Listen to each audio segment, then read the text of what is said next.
I've been really thinking. Like, I've been in like deep thought about so much shit that I've been doing that I feel like I haven't been able to do anything. Like I'm more like self-reflecting. Yeah. Is that the, you That's know? definitely it. For sure. Yeah. I feel like I've been doing a lot of that to the point where it's just one of those moments where you don't feel like making music. Mm-hmm. You know, like you don't really feel too, I wouldn't say inspired, because I'm definitely moved right now. I feel alive, if that makes any sense. Because once upon a time, you know, I didn't feel too alive. And there's times in life where you could just feel numb. I don't feel like that, but I feel that artistically it just hasn't sparked in me yet to know maybe how to say what I want to say. Bingo. You know? Bingo. I totally relate to that. Totally. Yeah, it sucks though, man, because I feel like, come on, man, like I wanna make songs every day. I wanna make songs, but the same old just doesn't work for me anymore. Excuse me. Yeah, like the same, just kind of being in like autopilot, just doing regular rapper shit just doesn't really it don't do it for me, man. Right. I feel you. Yeah. Just being like, you know, obviously somebody who's gotten the opportunity to get to know you over the years, I feel like your natural like go is to like go, like hustle, go. And at one point, I'm sure that was beneficial to what you had to do. But I feel like because that's your natural, slowing things down and processing is like the complete opposite of that. So it makes, to me, especially because I'm diving into all this stuff psychologically, and when you do that, and I'm sure you can relate, so much of what we feel makes so much more sense.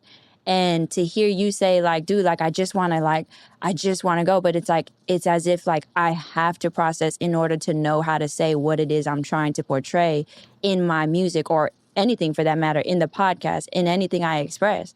And it's like, that makes perfect sense to feel like you're drained from what feels like you're doing nothing, but you're actually doing a whole lot because your body is learning a whole new way of doing something. Am I on the money with that? Cause Nah, man. I was just thinking about it. I was like, man, I'm talking to the right person for sure. Because for sure, cool.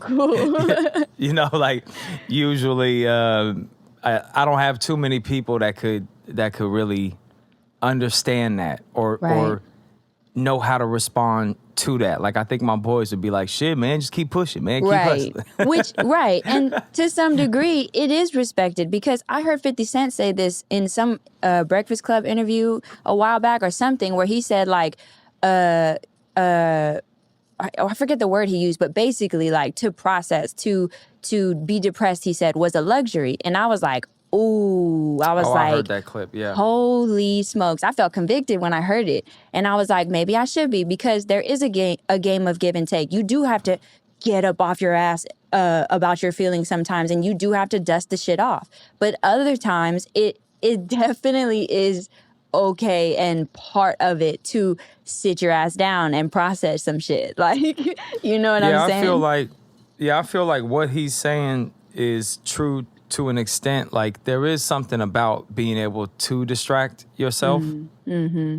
And but I still feel like afterwards, when all the hustle is over, you're still gonna feel like, yo, I still gotta deal with these emotions. Yeah, exactly. So, but I feel like the life that I lived from 13 to not too long ago was just totally in another direction. Mm. And it has been a real struggle to try to switch the like mental gear, because you know, like when people talk about like doing crime or running the streets or whatever terminology they're using, what they're really doing though is they're like rebelling from something, you know, like there's something that they're rebelling from. there's some sort of inner trauma or inner conflict going on, or there's just insecurities, wanting to fit in. I don't feel like I had the insecurities as much as I had. Oh no, I probably did when I was young. I think I had some real insecurities when I was young, but I think that the longing to belong. I was trying to find another word. The wanting to belong. Yep. Is that the Yeah, thing? no, Like, that sounds right. yeah, like, but not like wanting to belong in like some gangster shit or like, yo, I want to be the gangster. Like, I didn't really care about that. Like, I didn't really care about being that guy, but I did care about having friends, having connection and having a sense of home. Yeah. And so I did kind of monkey see, monkey do, and I kind of followed what I seen. I feel like I became the master of it. I became like, okay, yo, like I feel like I understand this world, which you never do. 'Cause not to get like super deep, but I feel like I didn't even know who I was in that world, because that version of myself, I believe, was made out of necessity and survival. So it's not a true depiction of like who I am. Right. So when I started to take the time away and I started to self-reflect on what I had going as a man now, because as a boy, all that shit is cool. Like, doing all that was cool. It was fun. Like, and I wasn't no like I wasn't no brokey out there either. Like, I was doing pretty good. So I could have my way. So I could really see what's inside of me, if that makes sense. You know what I'm saying? Like, it brought out more sides of you that you were like, oh shit. Okay. yeah, like I could do more. If I wanted to go somewhere, I could go somewhere. If I wanted to move, I could move. I had so much freedom that there was like no other option but self-destruct. Right. You know what I'm saying? Right. Like you got too much too soon, and it's almost like you didn't know how to act, but how you did act kind of like backfired on you, like, so to speak. I think that having the luxury, the ability to wake up every single day and do whatever you want to do. Sometimes if you not disciplined, and I was disciplined, but I was disciplined in the wrong areas.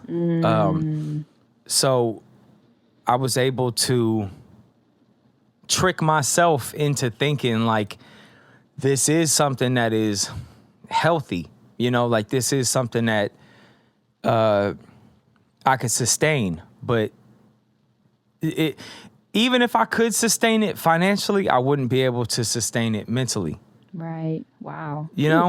And so it wouldn't have even mattered. So I think that being successful in that world really put me on a path of like, you're going to crash and burn mentally. Right. Like mentally, because I don't think it was ever really who I truly was to begin with. So that person is going to eventually run out. Yeah. You know what I'm saying? Like and like the thing is like, if you went back and you talked to me, I wasn't different. Like, I've always been Mase. What I'm saying is the motives though, like the motives that what I was running on, like the fuel that I was actually running on. Yeah. That shit was toxic, man. Like that shit needed to go. Yeah, for sure. I feel You know what I'm that. saying?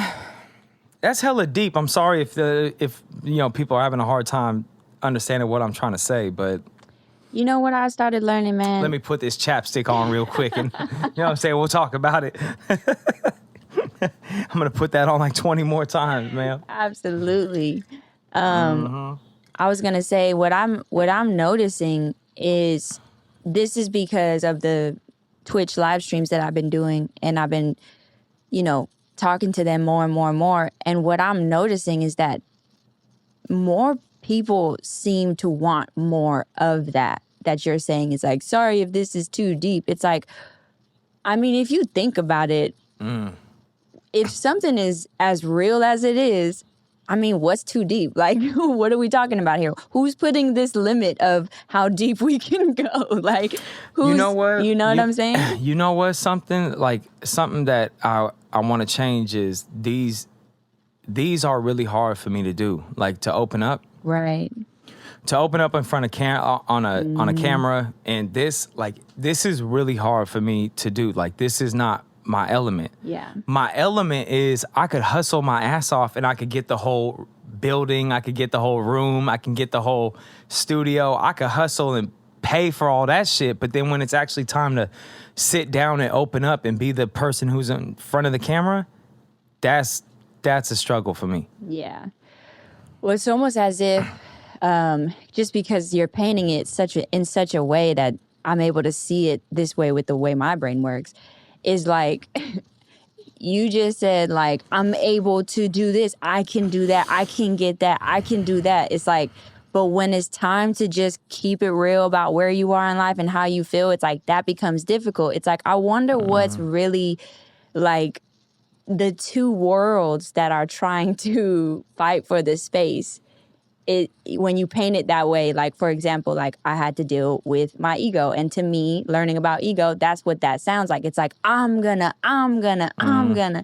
And then it's like, well, the way that ego works, ego don't want to keep it real about how it feels. So it's like, you give it that job, it's like, oh, we don't know how to do this. So let me take all the way backseat to this. And now you're left with, like, you know, who's running the show? And is that too deep?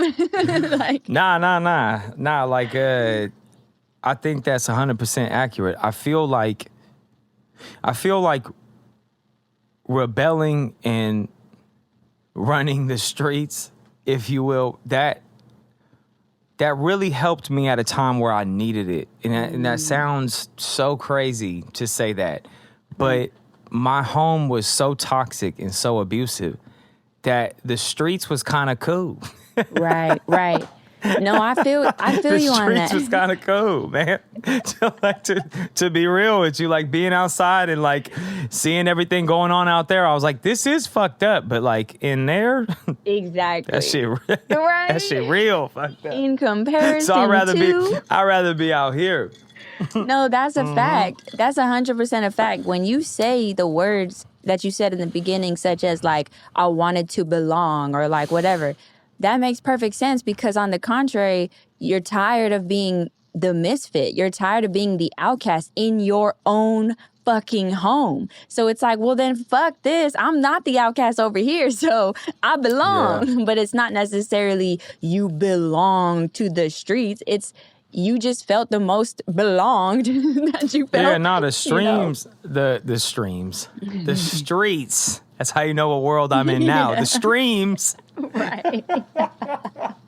Out here in these streams.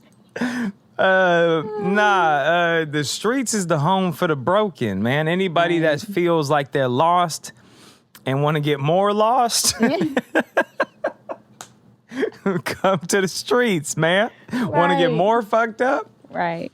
Come to the streets. But no, I think at a time I needed a father figure, for one. I think every man needs some sort of man to look up to and go, like, hey, I want to be that. Hopefully it's a good one. Because if it ain't, you're gonna follow that too. Right. You know what I'm saying? And I'm kind of guilty of that, but it showed me a lot. Yeah. And it kind of molded me into a whole different animal. And I met so many people that became my family. Right. And I needed that, because I just did not have that. Yeah. You know, so I desperately needed that. But I could look back and I could see where other people were able to be in the moment, be present, kind of have fun with it a little bit. I was not able to do that. And I just put everything that I had into the grind. Yeah. And then I saw that people respected that. And then I was like, oh shit, like, I can get respect doing this. Like, okay, like, all right, well, I love doing this. This is my life. Like, this is my world now. Like, so, more, it fueled it all. So the cycle kept spinning and spinning. And obviously I was able to see positive results that I thought was positive. But as I said, like, it was good for the time being, but I feel like I hit a place in my life where I had to figure out what I was running from the jump. Right. And that was really tough, man. And I feel like right now I'm kind of feeling like the aftershock of it all, where I'm like, okay, like, what do I do with this? Where do I go now? I don't really have any desire to keep going for the ego and keep going for like the respect. I have nothing there. There's like nothing left there. Like I really could care less. What I want to do now with my music is I want to use it as a vehicle to make kids think. Yeah. I'll put something out there that's, or not even just kids, just humans, people. Everybody. Yeah. Like, I'll put something in a gangster ass song. I want to make them think about what they're doing. Yeah. You know, and then also I want to touch on other things as well, like things that are going on that I feel are a little bit more important, like what's going on in the world and what's going on in the psychology side of things, what's going on inside of us. I wanna do all that, but I don't know, man. I feel like just after therapy, and then you sit and you think about things for, months, and it kind of evolves into something else, and then you look in the mirror and you're like, oh shit, I'm not that same person anymore. Yeah, and I'm not there anymore. Like, oh, that's crazy. Yeah.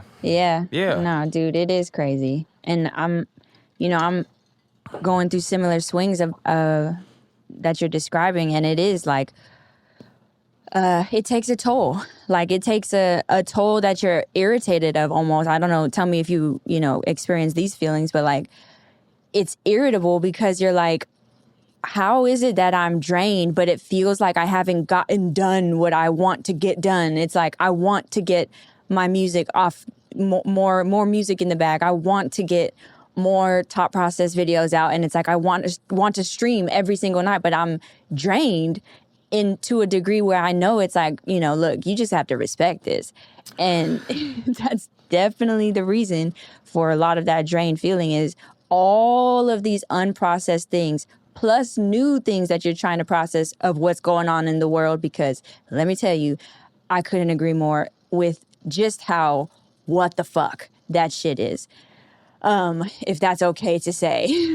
Like, that shit, it enrages me, and then it also makes me like, okay, what do we need to do then? What role do I need to play?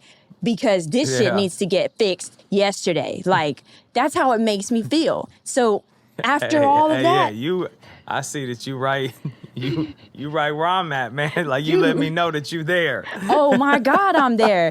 And that's why, and you want to know something else? Is that I thought, because I'm a female and no need to go down that road or anything, but I thought, I'm like, man, this must be, your emotional stuff. Like, this must be what it's like to, whatever. No, it's still here.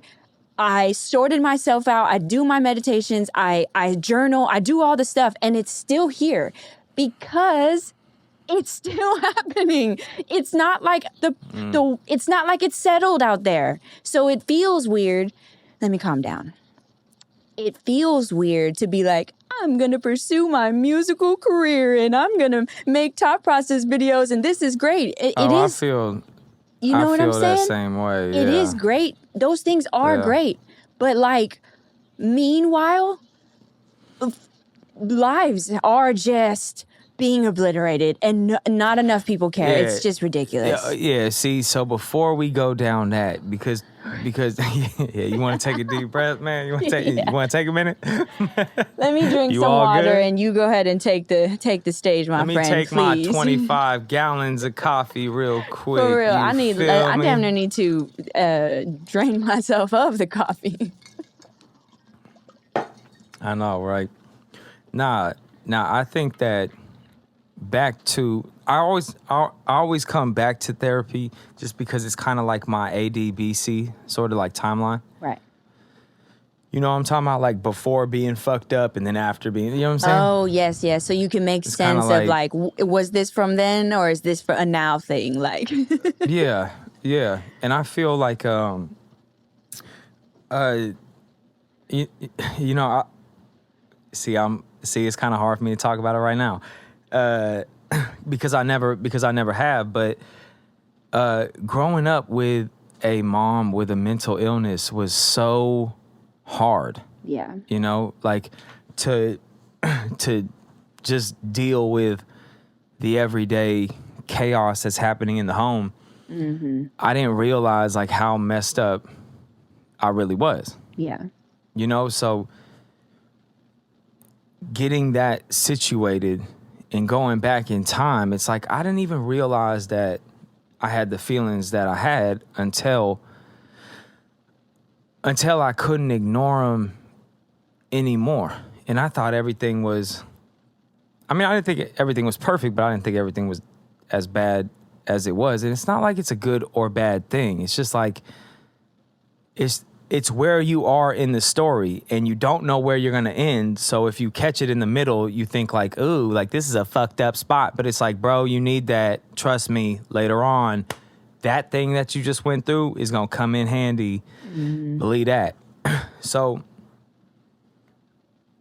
I didn't really know what was going on underneath myself. So when I stopped to figure it out, and it got to a point, just in case if there's somebody new watching this, my life just hit this brick wall, and I'm sitting inside of a nice, probably, I don't even need to say the value, expensive home, and I'm having nice things and everything, but I still feel like shit.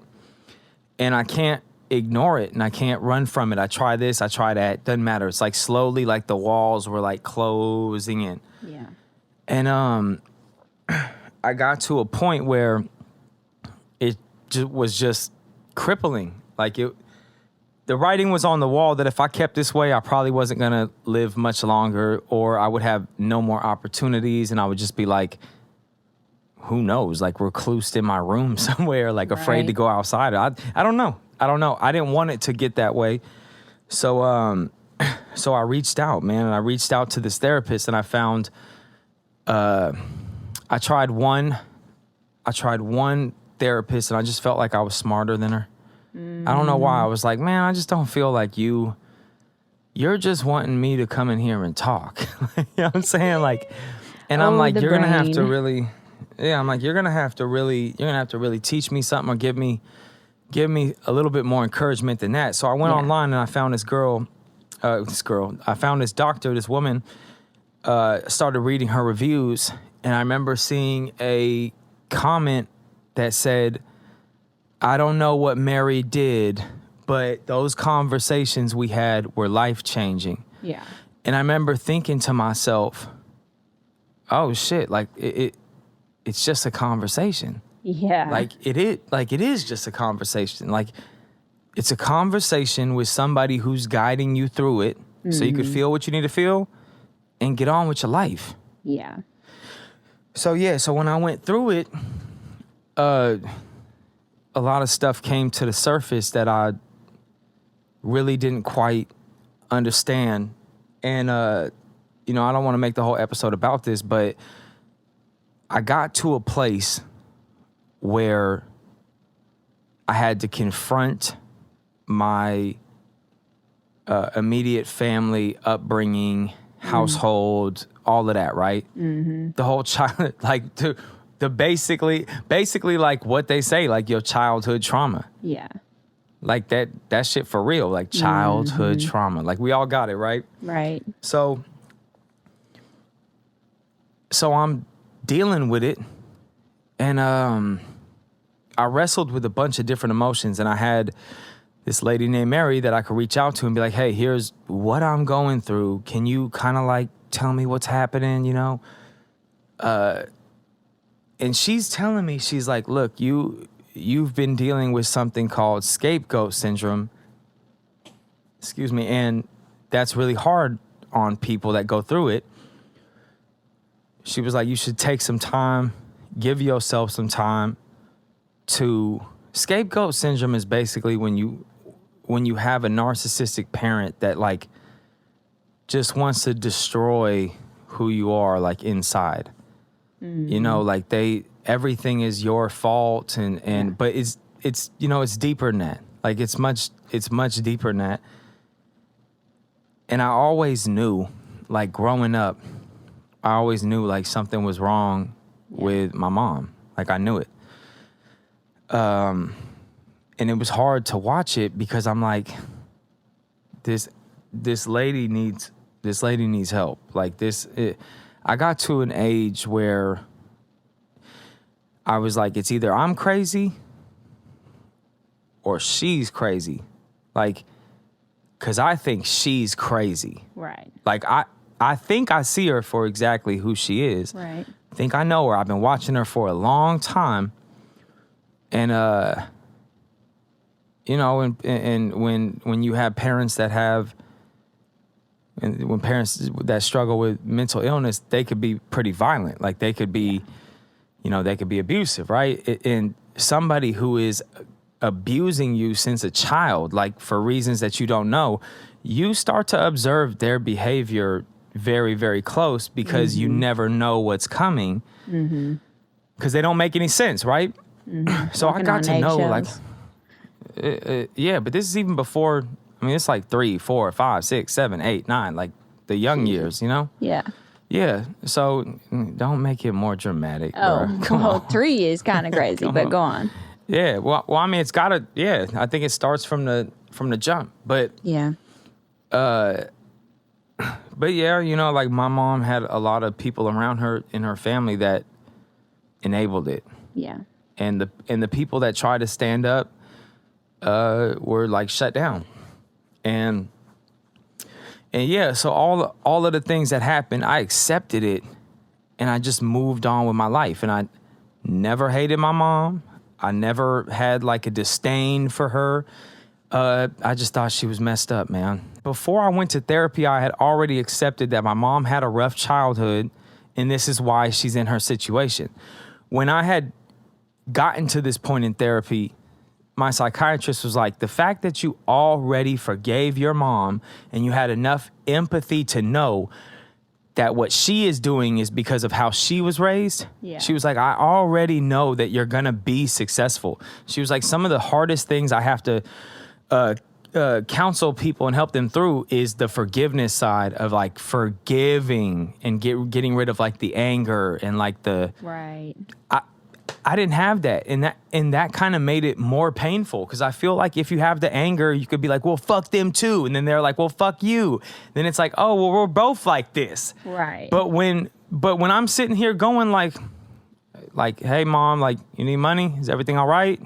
All right, yo, call me if you need anything. It's just like, it's just, I it's can see how strange. that made it tougher. Yeah. Yeah. It made it a little bit harder to deal with, but I feel like when I actually understood everything from a psychological standpoint and I got past the feelings and the acceptance of it all,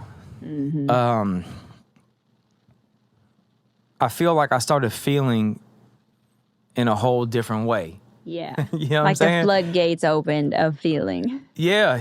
And then I started to see like what I was doing, like, so like just everything changed, like how I treated women, certain friendships that I had, certain, I guess you call them like doors that I left open, you know, to certain activities and shit. Like all those had to close. Like I didn't want any of that anymore. Like Yeah, like I completely felt like I got past something, like I broke into a whole new, Yeah. no, I don't want to say like a new person, but it was like I just got A past new it. realm, like a new consciousness level. I guess. I guess. Like, yeah. Talk about not wanting to get deep. This is probably as deep as we gonna get, but I feel like because possibly maybe my mother, her trauma, and then who knows what's back in the family tree, maybe they needed somebody like me to come Right. along and actually kind of confront the issue. Yeah. Because I've never confronted the issue with hate or, resentment. I've always just said the girl needs her help. Right. She needs to get help, and like nobody's really listening. Like, and I took because I had a mother like this. And the thing is, man, like I never wanted anybody to know.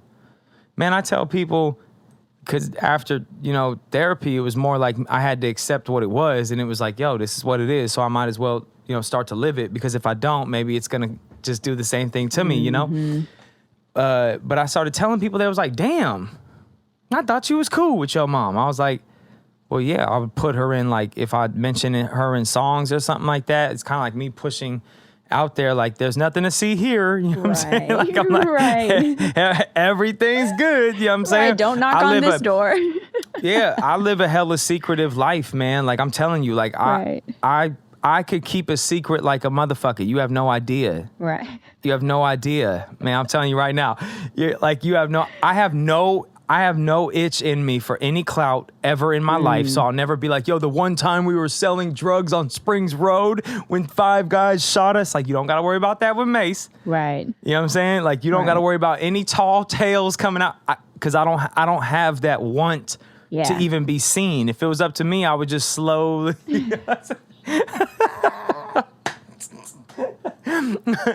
But that was way too smooth, by the way. Like, it really was like conveyor belt. Yeah. Just fade off. Yep.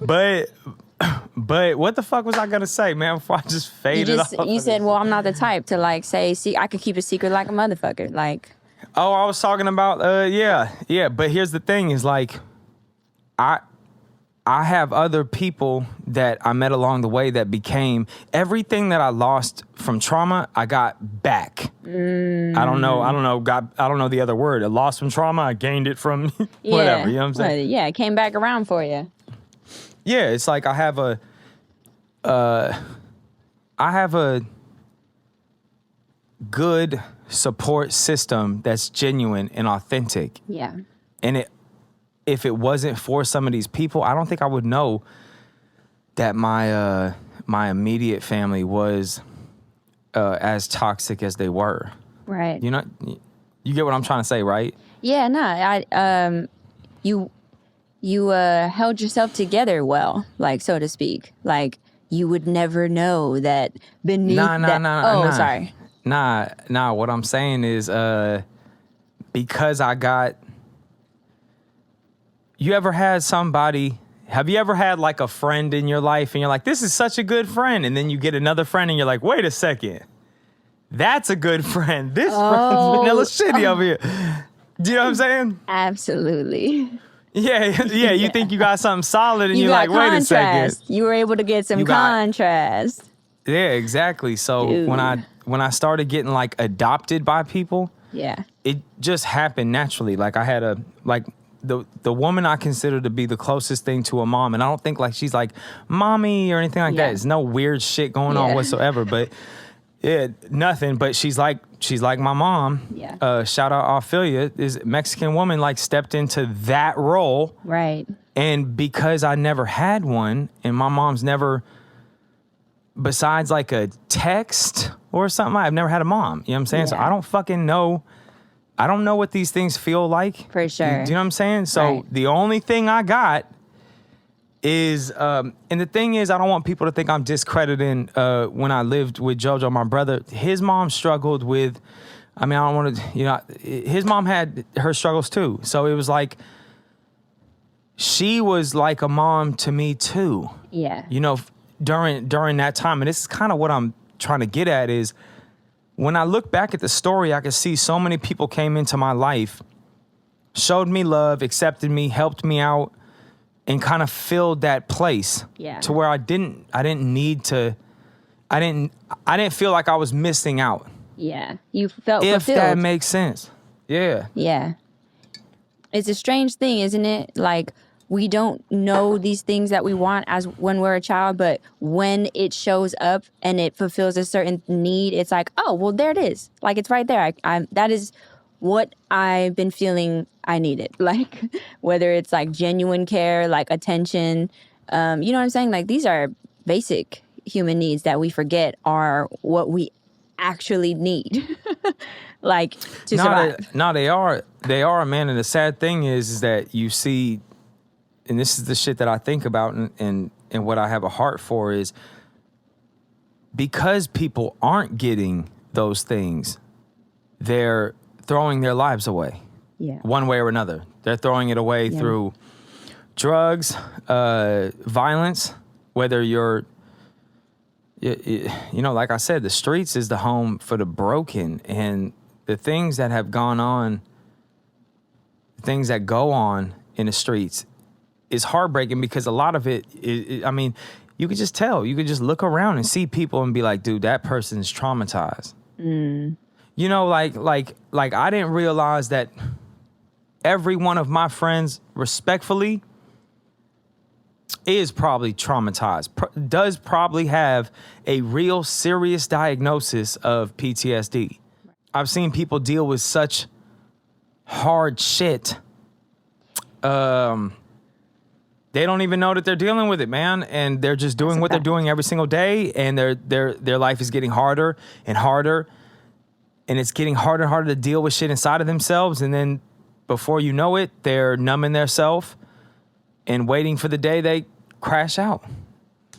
Right. Or slowly just burning out. And it's like, even that's sad. It's like, once upon a time you had a dream. You know what I'm saying? Like, the fire's out now. Like, even that's sad. Like I said, like, once I got out of therapy, I started feeling hella shit, and I was like, damn, dude, I'm kind of a sensitive dude. But I feel like I've always known that. I feel like I've always known that. Like, even when I've seen like violence, there's a part of my brain that I know that this has to happen, and it's the environment I grew up in, and I know that survival is the only thing that I need to think about. Like, I know when that mode kicks in. And I know that, all right, if I see somebody lose their life, on the scene of it, I won't feel anything. Right. You know what I'm saying? Nobody will feel anything, or at least they're not showing that they're feeling. I don't even think it's in shock. I think it's like yeah, my bad. I didn't mean to like it's say all that, good. but like, I didn't mean to like yell it at you or whatever. Nah, it ain't even that. You know what I'm saying? But it's more so something that you've trained your brain, a place that you've trained your brain to go to in order to survive it. You're numb. You're compartmentalizing it. Yeah. And now you're like, okay, yeah, all right, yeah, like, we're not gonna feel anything. That's what we agreed to. Like, if we need to jump, we're gonna jump. You know what I'm saying? If we need to run, we're gonna run. Like, we're gonna do whatever we need to do depending on who we're dealing with. We're dealing with the cops, we're finna run. Like, you can get shot, you know what I'm saying? But we're gonna need to run, you know what I'm saying? It's like all these weird, irrational thoughts, but it's all about survival. And then later on, you're sitting in a car, you're laying down in your bedroom, and you start to think about it, you're like, that shit was fucked up. Yeah. Like, that shit was fucked. Yeah, like, that did a number on me, and I could feel it. Yeah. I think for sure, like, when I was younger, there was a lot of things that I seen that I was like, yeah, that probably hurt. Like, that couldn't have been good. You feel me? Oh, yeah.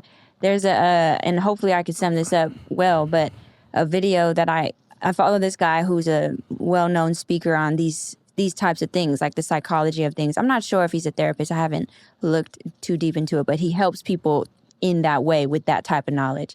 And he had a phone call, like a video conference with many people. And when on a video conference, it's like he only picks a few people to respond.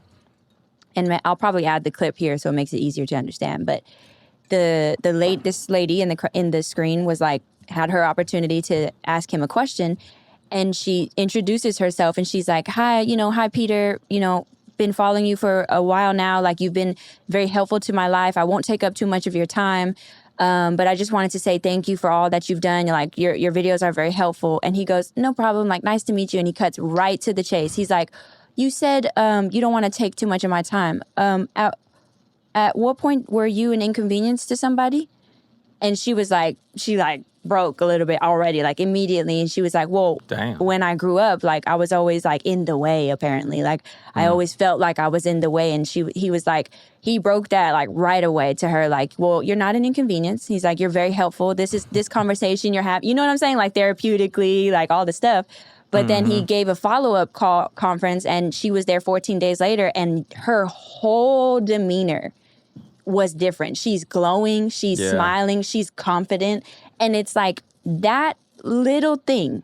How many of those little things do we do on a daily basis of like, I won't take too much of your time if that's something for you? Like, what are the behaviors you're doing today that were never your behaviors? You know what I'm saying? Like, to begin with, they were behaviors that you created to survive your once said environment. You know what I'm saying? So we have all these things on a daily basis happening. We just don't pay attention to them because they've become our norm. So it's like it takes another human being to be asking you such a simple question, and you're brought right back to the exact spot that it first started. And it's like, oh, this all really is connected. It's like, okay, I need to start paying attention to this. You know what I mean? Like, it's trippy like that. Yeah, I had a moment in therapy, like when I first started opening up. I think we did like maybe 4 sessions of just me talking, and she's there writing things down and just kind of like asking more and more questions. And it's pretty much like, I'm gonna ask you a question and then you're gonna answer, and then I'm gonna ask you to go deeper. Like, that's pretty much kind of how it was. My brain tries to figure out what's happening at all times. Like, my awareness level is so crazy. At least according to her, according to the people that she's seen. So I'm always trying to kind of fight the process like a little bit. You know what I'm saying? Like, but she had told me, she was like, this is going to sound cliche, but it only works if you work it. She was like, so you are paying for this, so get what you came for. But there came to a point where she definitely obviously focused in on my mom, because my mom just, really kind of brought it upon herself. Like, my mom doesn't really hide that, how our relationship is. So it's kind of obvious when somebody peeks their head in, they're like, okay, yeah, this kid's never had a mom. So let's let's start talking about the mom. Like, you know what I'm saying? Right. And yeah, like, I was told to, this is just to let people know, like, I was told to call my mom once, and my mom, and, God bless her, she deals with what she deals with, but like, she was like, I was always there for you, and like yelled. She was like, I took you to the dentist office and dropped you off at the skate park and picked you up from the police station. Like, like, I was there or whatever. Like, I had to end up like basically saying what the conversation went like. And I was like, well, here's the things. And like, it's always awkward though, because I always have to tell her like, well, I'm grateful that you, took me to the dentist. I'm grateful that you took me to, you know what I'm saying? Like, don't know what you're saying. Like, all right, bye. Like, right. It's one of them things. But anyway, like, the psychiatrist was like, yeah, we definitely gonna dive into that. Like, that's definitely a hot spot right there. For sure. She definitely went through like a lot of the traumas and the shit. My mom's childhood was just all kinds of fucked up. But my mom, like most people with mental illness, started gravitating towards a more extreme version of Christianity. And this was kind of like her way of masking and controlling and, all of that. So now the voice that's inside of her head is now like the Holy Spirit and all this and that. I never bought into really any of that. There might have been like young years or something, but it was pretty obvious to me like what was going on. Right. But I remember the psychiatrist goes, I had asked her, I said, man, can you tell me why this is affecting me? Like, I don't understand. I agree with everything that you're saying about my childhood and all this and that, but can you tell me how it has the effect on my body? How it makes me feel in these ways? And I remember she said, well, you're still connected to them, and you have a trauma bond with these people. And when you're trauma bonded with somebody from your childhood, right, and you're still trauma bonded today, it's the same. The feeling never goes away. Yeah. It's still connected. You're just in the other part of the story. Right. But you're still connected to that same pain. You're just in present day. So you learn to kind of like live with the pain. So the tolerance of the pain got a little bit better. She was like, but you're still suffering. Right. You know, I didn't really know that, couldn't feel that. And I think a lot of men are like this, and this is why I choose to talk about this instead of who I robbed back in the day, is because I feel like, probably get more clicks if I did that shit though. Maybe next episode it'll be all the robberies and shit. But nah, like I feel like a lot of men just are so good at masking what we're going through. Yeah. That you don't even know you're going through it later on. You like, I don't even want to go through that, so I'm not going through that.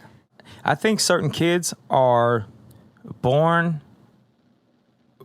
pretty aware. Like there's just certain kids that have the ability to read what's going on. Like I don't know why, I don't know what the science background is, but yeah, just having like that awareness at such a young age, I feel like it's somewhat of your intuition or like your authentic self you're closer to.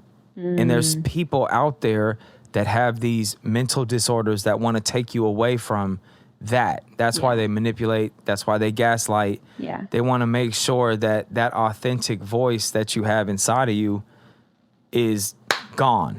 Right. So yeah, man. But I'm gonna smoke. All right. Yeah. I actually don't mind taking a puff more. All right, yeah. Let's take a little break. The biggest jug of water, though. Nah, for real. Hey, you got the biggest jug of water. I got the biggest jug of coffee. And like, what's up with these people, man? I put my neck on the line, man. On a few occasions, right? Right. I had a lot of fun out there, right? Right. Made it out, though, right? Right. Worked hard, yo. Worked real fucking hard. Then I paid taxes, right? Right. I paid taxes and I've never been the same. I'm gonna keep it a buck. Hey, I actually really feel you. I'm gonna keep it a buck. I'm gonna keep it a buck with you. I'm gonna keep it a buck with you. If you want to know what broke Mase, taxes, bruh. Look, you could put on my tombstone like what got him, like taxes. Hey, yeah, put that on my death certificate, bruh. The beginning of the end was taxes. They taxed his ass. When I paid taxes, bruh, because look, you gotta understand, like, I don't know what crews people was running with in the streets, but my crew, the people I rocked with, we were more like, you do what you want to do. Like, I didn't have followers. Like, I didn't have somebody that was like pushing the certain like cookie cutter trend of like what a YN looks like, or like this is a street dude. You know what I'm saying? Mm-hmm. I didn't have them type of people. I had the type of people that was like really, who had principles, getting what they wanted. I mean, yeah, they had principles, but I'm talking about like they were their own man. Okay. Yeah, right? My bad. Each and every one of us was our own man. Right. We rocked how we rocked. And that's what makes you a fucking gangster. Right. Is you don't follow nobody. You do what the fuck you want to do. Like, that's what you do. Mm-hmm. The people that's really having their way out here, they having their way. They not following nobody, right? It felt good than a motherfucker to get away with not. Oh, gosh. It felt so, oh my God. Yeah. Y'all should try it sometime. No, don't try. Don't try. But real shit, it felt really good because, like I said, the people I ran with, we never trusted the government. We looked at like life, if I'm being all the way honest, we looked at like regular people who just went to the job. Kind of like, what are you doing? Like, call it ignorant, call it whatever. It was like, I'm never doing that. Right. I'm never doing that. Like, fuck that. They losing over there. Right. Because from the outside, from the street perspective, you look like a slave. Like if you run in the streets, right? Like, look, I used to have parties. I would, oh my God, yeah. Diabolical. Man, bruh. If them houses could talk, man. Right. Oh my God. Whoo, man. But look, God. it'd be 5 a.m. 5 a.m, party still going. We seeing people starting to wake up for work. You know what I'm saying? People getting ready for school. We looking at that like losers. Right. You know what I'm saying? But hey, not to mention though, like I should mention this though, I do have like 5 homies in prison and all types of shit. Right. So we are definitely losing too. Like we're not all winners. You know what I'm saying? I'm not gonna say we all were living like this. You know what I'm saying? We did have some people in the pen. Right. But yeah, sitting in a 6x4. Nah. Anyway. 6x4 would be crazy. 6x8. We looked at that as like, nah, like you guys are just falling in line. Like we're really living the dream out here. Like I've never met a drug dealer that ever thought about working a 9 to 5.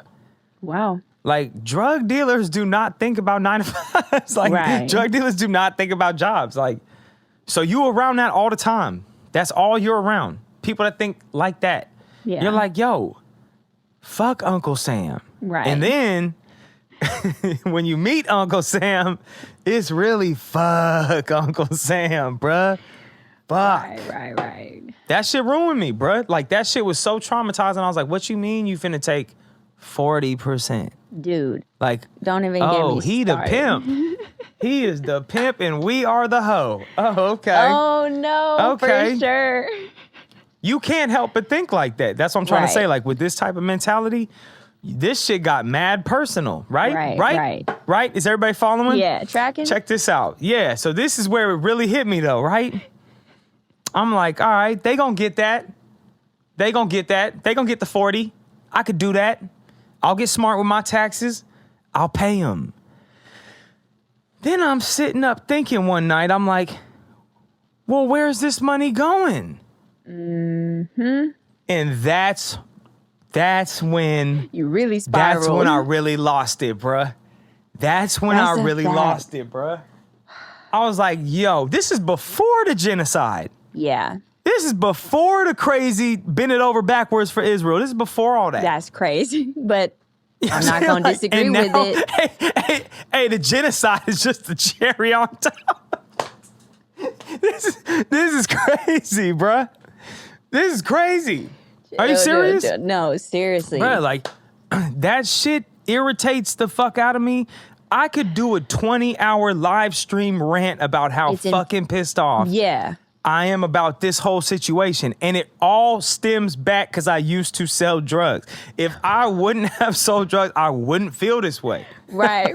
I'm telling you right now, this shit is for the birds. Right. Shit is for the birds. That's a fact. You want to know? I promise you, there is not a drug dealer out here right now. You may have changed your life, but you know damn well, every day you think about selling drugs again. Don't lie.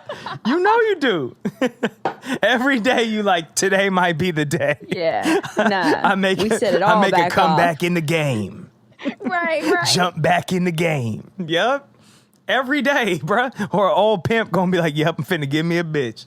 Pay some taxes. Yeah. Before you judge us and shit like that, pay some taxes. No, that's a fact. That's a fact. This system don't love us. That's 100% a fact. You want to know something that made me re-trigger similar emotions, not to the whole selling drugs aspect, of course, but I did like a little step away, but I brought the travel studio with me, and I do that every once in a while if I have to. But anyway, the point being was that it was the weekend, Sunday, bro. I'm gonna be real. Quoting Kanye, I got a couple past due bills. I won't get specific, but I'm saying I got a fucking call on a Sunday from a credit line that I fucking owe, and I was like, on Sunday, bro? Oh yeah. They don't give a you got them fuck. calling you? Oh yeah. They don't give a fuck. They want they money. They the pimp. I'm trying to tell you. I'm bro, I'm trying to tell you. Like this everything about today, 2025, has pissed me the fuck off, bro. Like I can't even lie, bro. That's an understatement, bro. I don't think have we had one good day? Like I'm trying to think about the happiest day during this whole shebang. Like what was I juiced about? Like, hey, yeah, we're yet to see it, bro. yeah, we real yet to. Yeah, but look though. I think it was like 3 days ago. Everything confuses me right now. Confuses me and pisses me off at the same time. Because I know what the fuck is really going on. What I'm really pissed off about though is how we just letting it happen. Like we really cool with everything that's going on. Tell me about it. So check this out. Tell me what Trump tweeted. Let me get the tweet. All right. Wow. Canada has just announced that it is backing statehood for Palestine. That will make it very hard for us to make a trade deal with them. Oh, Canada.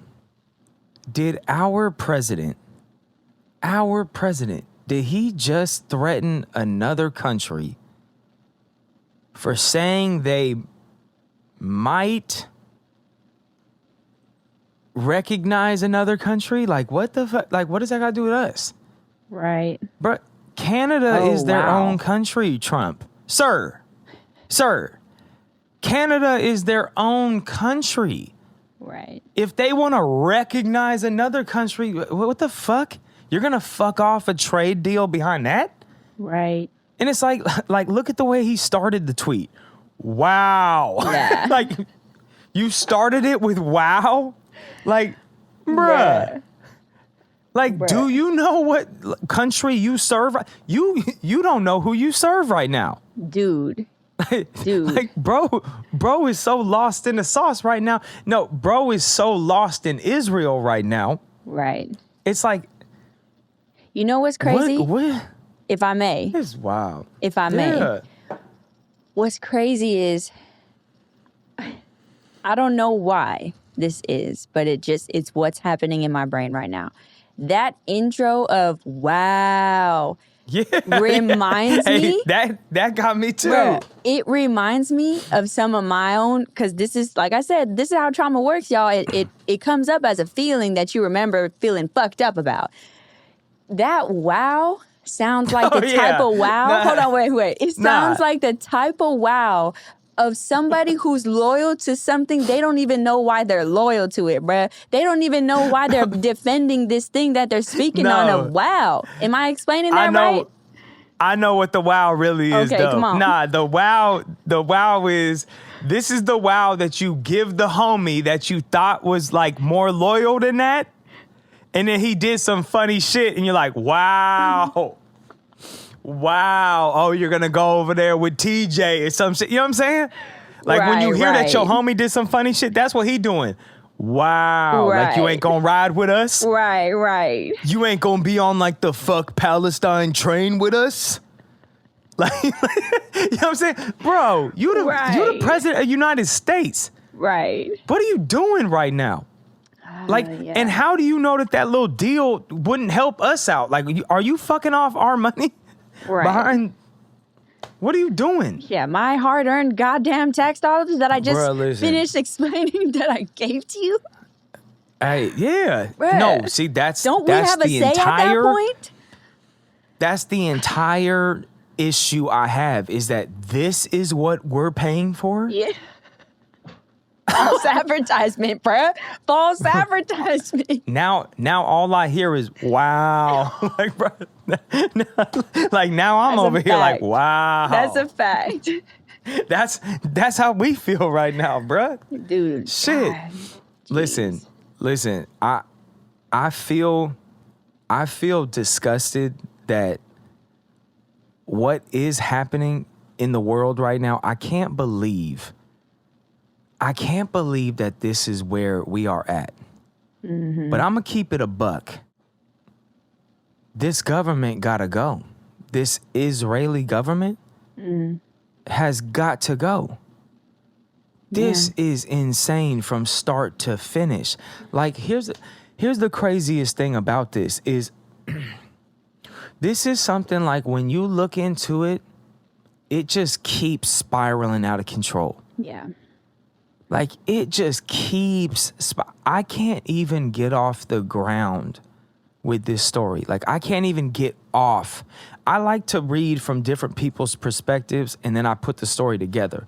Right. When I'm hearing it from the Israeli perspective, the Jewish perspective, or Zionist perspective, whatever the proper term is, I can't buy into nothing about it because it's a religious view. It's not my religion. Right. And even if it was, I don't got that much faith. Right. You know what I'm saying? If that was my religion, I'd be like, this definitely ain't true. You know what I'm saying? Like, you guys, come on. Like, I ain't got that much faith. Like, that's this whole thing. Like, and that's kind of what pisses me off is it isn't even about, like, the whole way that this military retaliation has been carried out is just disgusting. Yeah. It's got to be the most retarded. Like, it's kind of like we got an evil toddler in that seat. Like, Yeah. okay, we were mourning October 7th. That was 1,300 deaths, right? Right. The world was mourning. We were sick. That was disgusting. And then Netanyahu's like, hold on a second.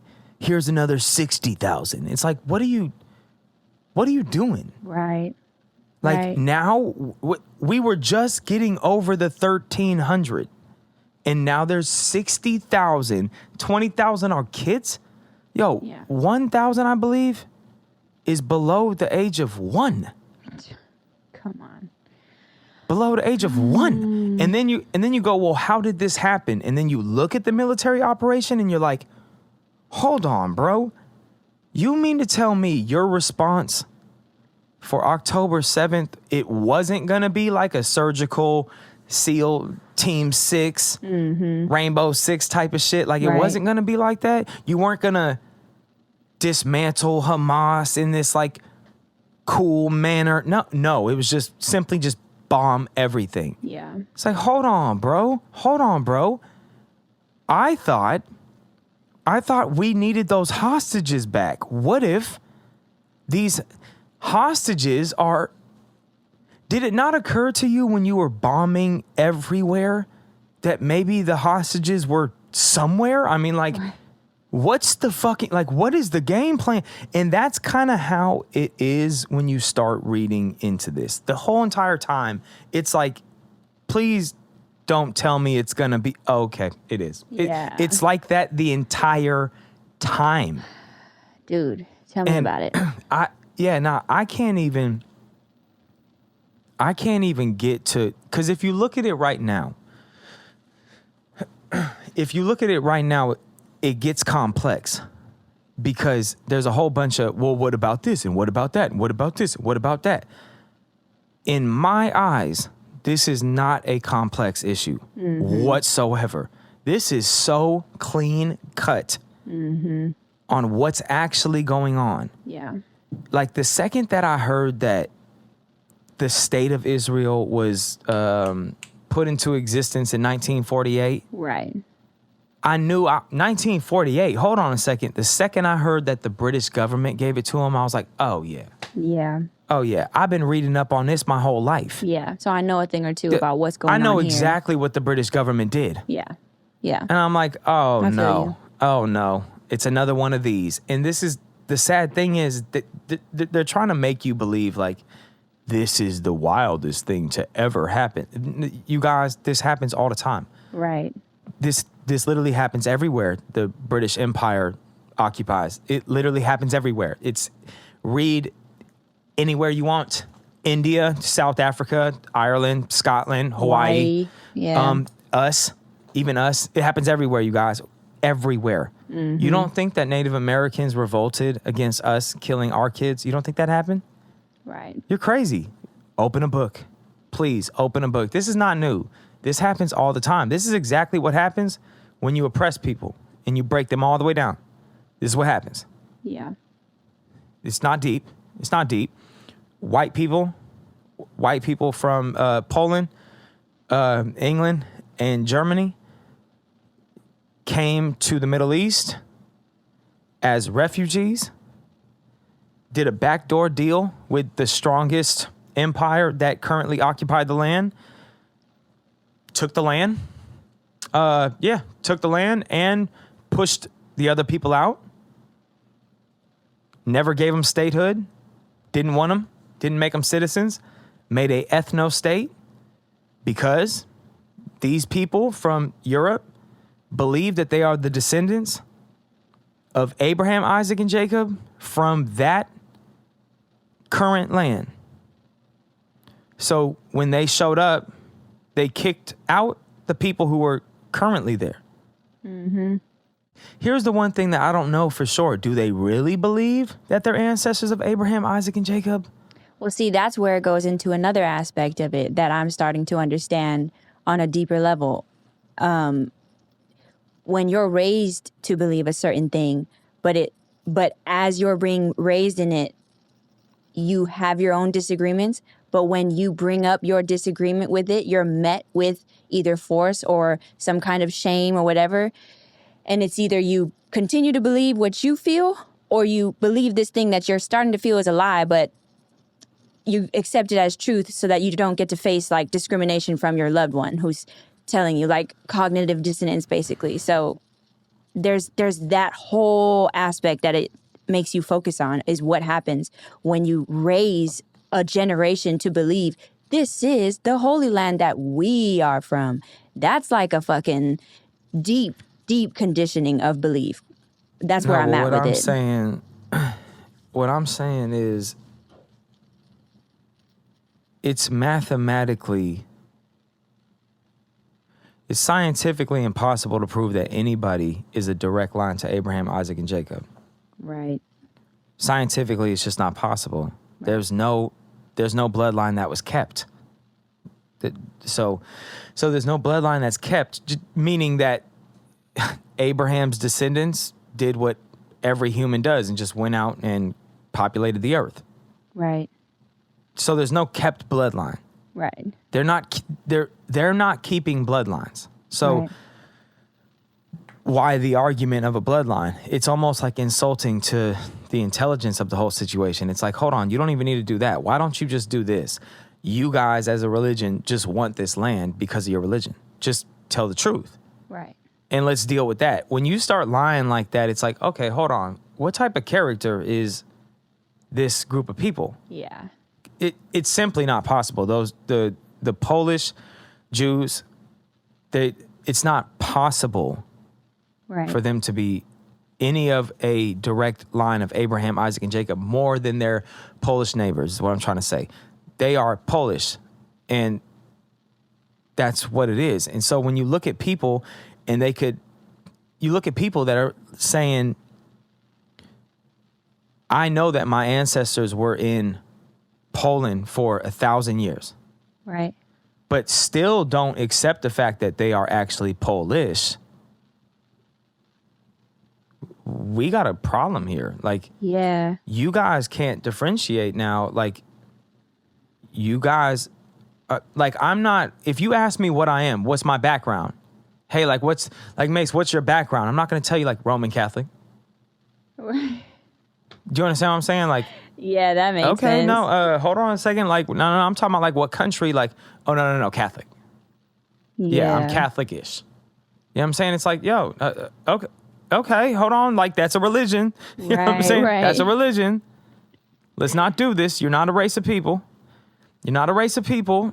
You know, must I say, every Polish Jew looks like they're Polish, and every Spanish Jew looks like they're Spanish, and Ethiopian Jews look Ethiopian. Do you understand what I'm doing here?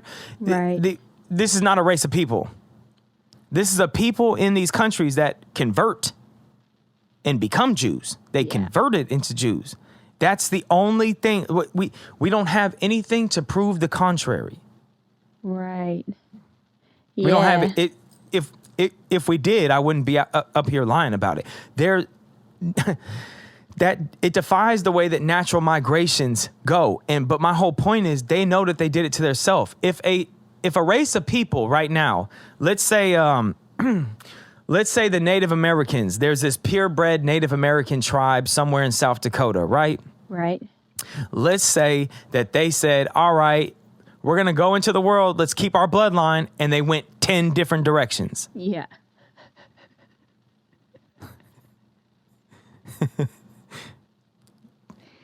Does that not obliterate the bloodline? Like, Yeah. Completely obliterates the blood. And then on top of that, you allow converts? You're not keeping a bloodline whatsoever. Right. You're doing the opposite of keeping a bloodline. Yeah. And there are no last names. They have to change them. And it's like, why are we lying about this now? This feels hella weird now. You don't need to lie about this. We all know you're a religion. Just like I'm a Roman Catholic, but I'm not Roman. Right. And this is what it's like the whole time. Right. Reading into this, this is what it's like. Mm-hmm. Nonstop, where it's like, what? Mm-hmm. No, for sure. For sure. Hold on. Do you guys know how crazy that really is? Listen. Okay, so like they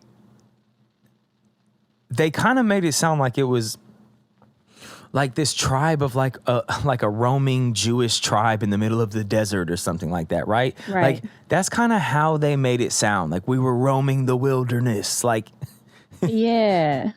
You know what I'm saying? And we were away from our homeland. Yeah, but every time that I've looked them up, they're always in like all the hot spots.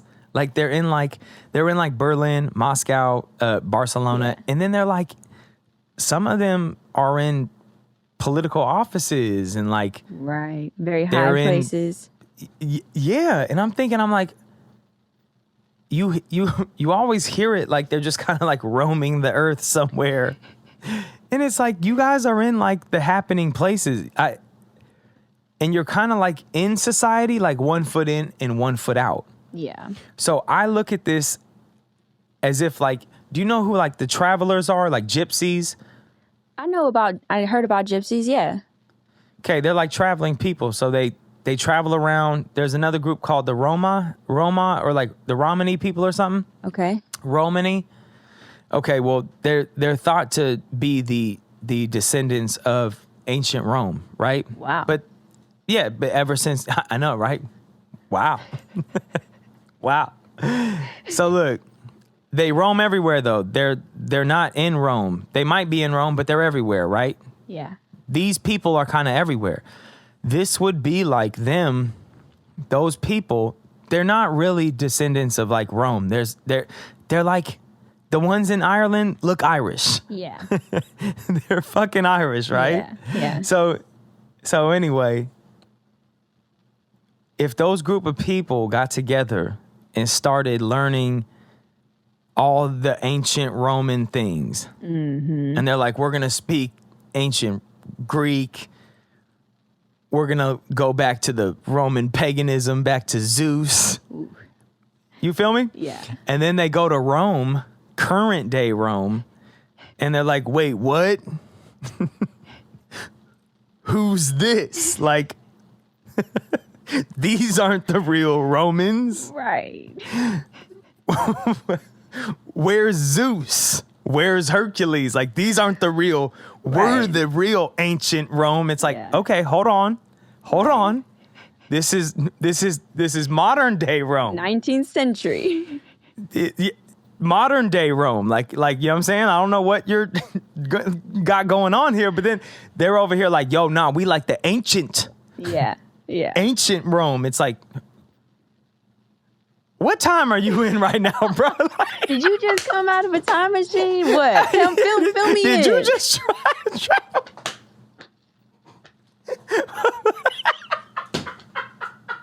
No, that's a fact. That's a fact. Hey, Where you from, man? What year is it, bruh? That's a fact. And you know it's a fact when they put it in movies. Hey, nah, them Palestinians was like, hold on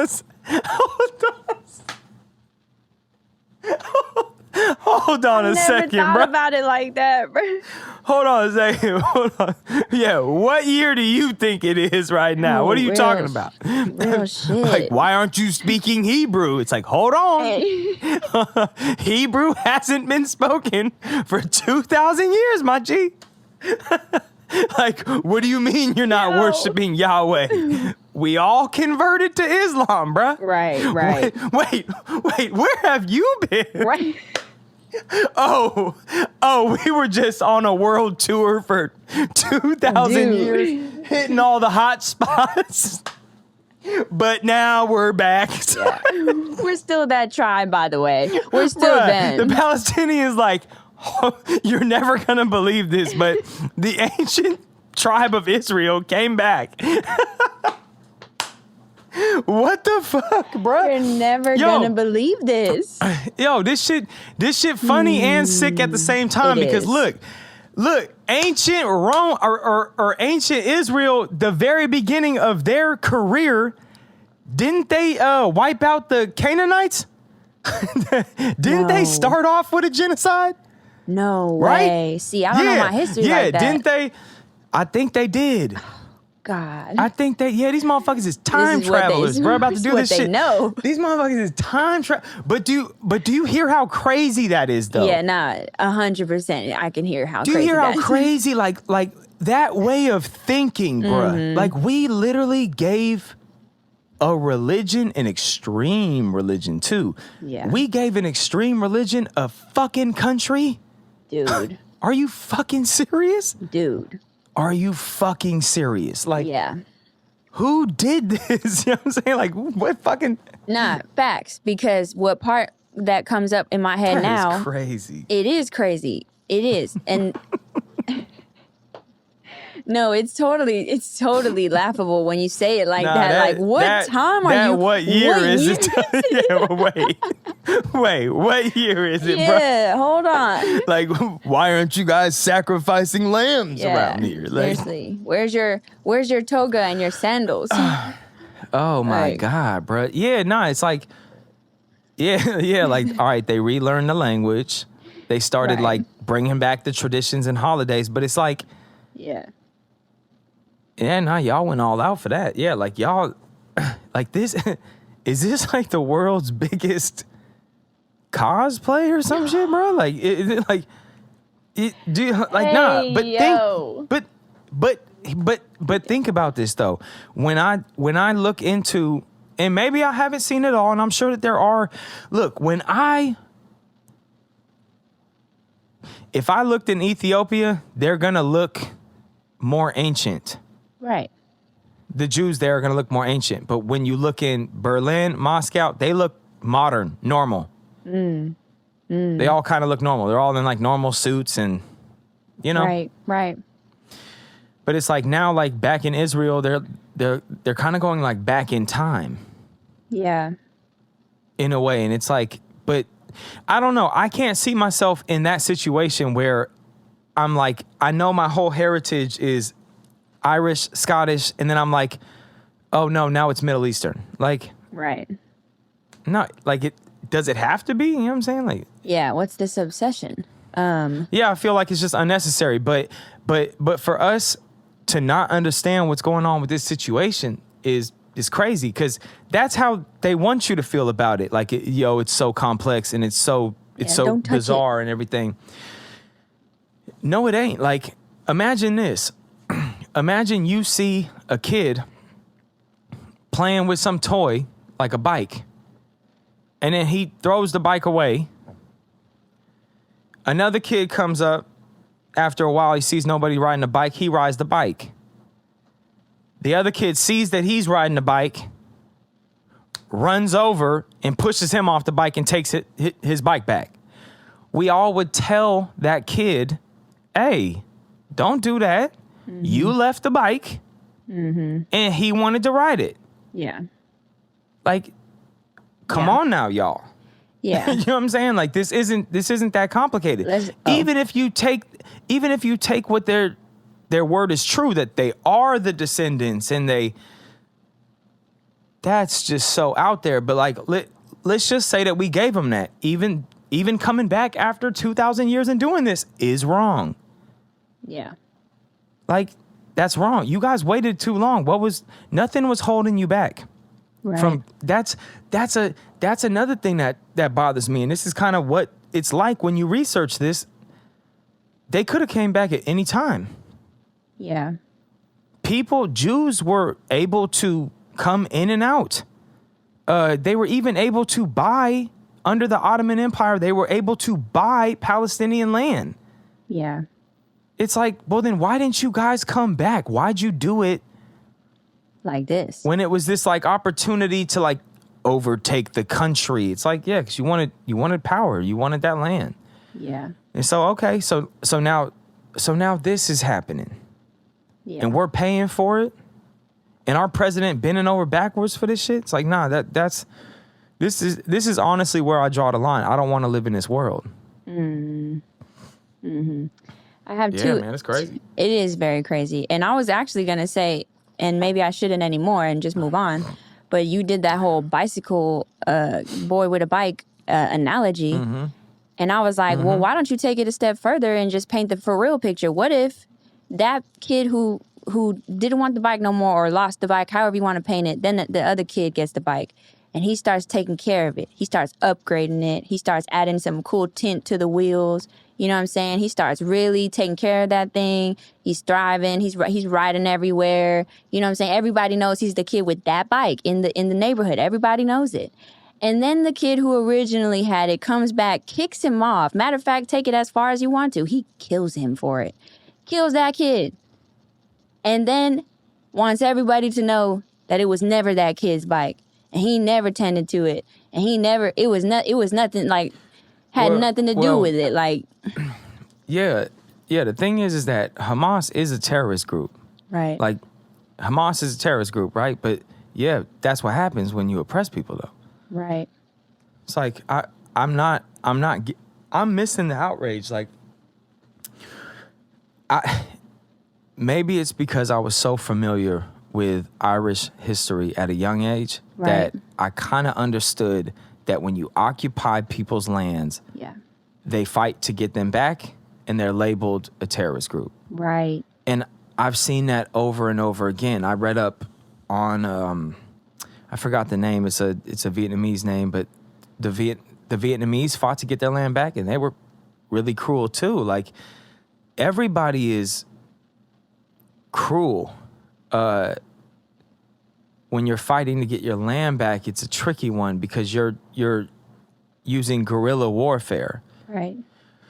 So everybody has to help out, and it's a shitty situation, and it just brings out the worst of people. Yeah. And to see that it's this crazy demonization of Hamas, you have to look at what creates something like that. Yeah, like, for sure. Things, and are we not adults? Like, you guys can't figure this out? Right. Like, that's how you guys are living out here? Y'all that evil? Like, damn. Yeah, that's... go ahead. Nah, it's just like, I'm coming out of the streets of Vallejo. I thought we was cruel. You know what I'm saying? I thought we were like, heartless and shit. No, man, I guess not. Right. Damn, right. like the world's making like the streets of Vallejo look like streets of gold in heaven. And right. You know what I'm saying? Dude. Man. No, for This sure. is just too much. And you're seeing people, they're just okay with it. Like you see Christians support this. Like, where's the sense in that? Like, Right. you're a Christian.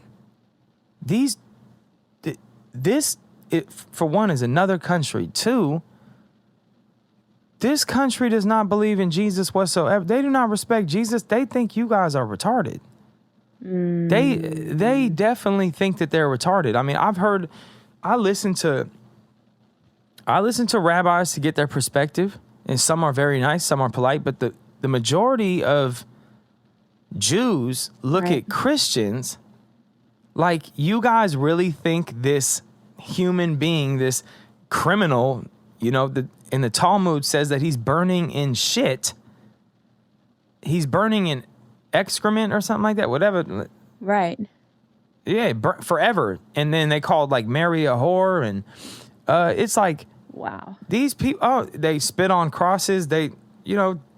And these are your chosen people. You have a chosen people, Christians. You have a chosen people. Like it's. Right. I don't know if I'm just more aware, but I'm like, yo, this world is batshit crazy. Right. It comes down to this: what kind of world do you want to live in? Do you want to live in a world where people can just take people's land because of a religion, not prove anything what they're saying, and the only proof they have is their religious book? It's like, you Right. guys, come on, can we wake up? What do you Right. mean, like, hi, we've been gone for 2,000 years, this is our land? Huh? Wait, why? How? Prove it? Oh, it's in our book. Your book. It's in your book. It's the book that you believe. Your religious book. That's your proof? Like, Yeah. Another Yeah, it's angle to just drive that point all the way home is hearing the people, the children. They're like right before adulthood age, just speaking on when they get asked, so all the innocent lives, all the children, the women, the babies dying, you're okay with that? And they respond in a manner of, kill them all. It's like, whoa, hey, hold on.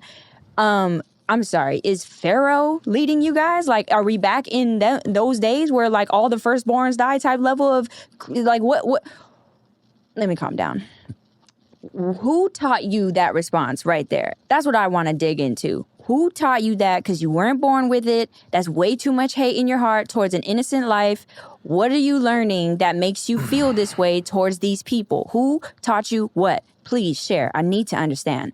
And every time we dig into these conversations where we're trying to understand, nothing ever adds up to what they're doing. Like, there is no, it doesn't. It's not like we have yet to find out that the Palestinians are this evil regime and Hamas is the worst of the worst terrorists. Nobody there has the weapons, right? No, they're starving. They have pots in their hands. They're holding things to receive food that are being poured over them. Like, let me not paint the picture. Let me calm all the way down.